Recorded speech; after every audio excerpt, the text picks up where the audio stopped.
네, 지방선거 예비후보 등록이 이미 2월부터 시작이 됐습니다. 정당에 따라서는 후보자가 정해진 곳도 있습니다. 벌써부터 이렇게 선거 문자가 돌고 있고 선거관리위원회에는 불편을 호소하는 신고가 접수되고 있습니다. 그렇다면 과도한 문자 선거운동은 법적으로 문제가 없을까요? 오늘 팩트체크에서 다뤄보겠습니다. 오대영 기자, 이런 문자들을 좀 불쾌하게 느끼시는 분들이 꽤 있지 않습니까? 네, 하지만 문자를 보내는 것 자체는 문제는 없습니다. 네. 그래서 법이 정하고 있는 선거운동의 한 방식이거든요.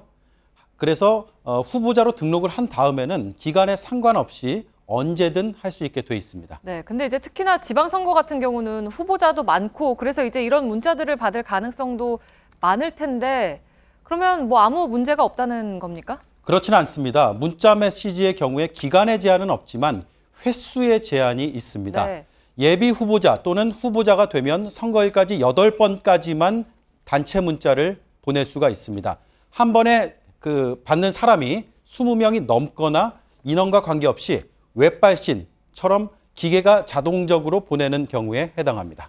네, 근데 이제 요즘에는 문자보다는 카톡으로 이런 걸 받는 분들이 좀 더 많지 않을까요? 네, 그런데 카카오톡의 메신저, 온라인 메신저는 경우가 좀 다릅니다. 네. 횟수와 인원에 아무런 제한이 없습니다. 말 그대로 한 후보가 계속 메시지를 보낸다고 해도 법적으로는 괜찮다는 얘기입니다. 근데 받는 사람 입장에서는 사실 문자나 카톡이나 마찬가지인데 왜 이렇게 다른 겁니까? 선거법이 그렇게 돼 있습니다. 문자 메시지와 달리 카카오톡은 전자우편으로 분류가 돼 있습니다. 네. 전화나 문자는 일방적으로 보낼 수 있지만 인터넷 공간은 다르다고 본 것입니다. 그래서 예를 들어서 문자로 10번을 보냈다면 불법이 되지만 같은 내용을 카톡으로 10번 보냈다고 한다면 합법입니다. 받는 사람 입장에서는 카톡과 문자 메시지가 크게 다르지 않지만 법은 전혀 다르다고 보는 겁니다. 네, 그러니까 사실 문자 홍보라는 게 유권자들이 좀 더 나은 판단을 할 수 있도록 돕자라는 건데 이런 식이면은 좀 고쳐야 하지 않을까요? 어떻습니까? 네, 그래서 지속적으로 그런 문제 제기가 이어져 왔습니다. 법 개정 과정을 확인했습니다. 문자 메시지를 8번으로 제한한 이유는 유권자에게 정보는 주되 불편은 주지 말자는 것이었습니다.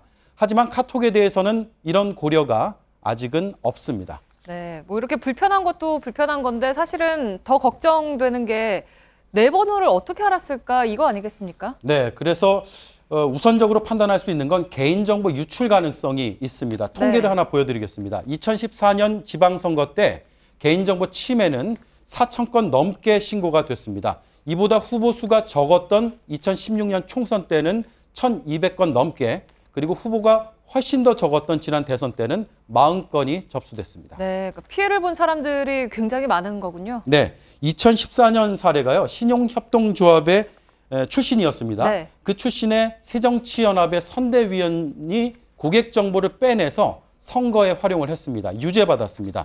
그리고 새누리당 당직자는 문자 발송 업체에 당원 명부를 넘겨서 유죄를 받기도 했습니다.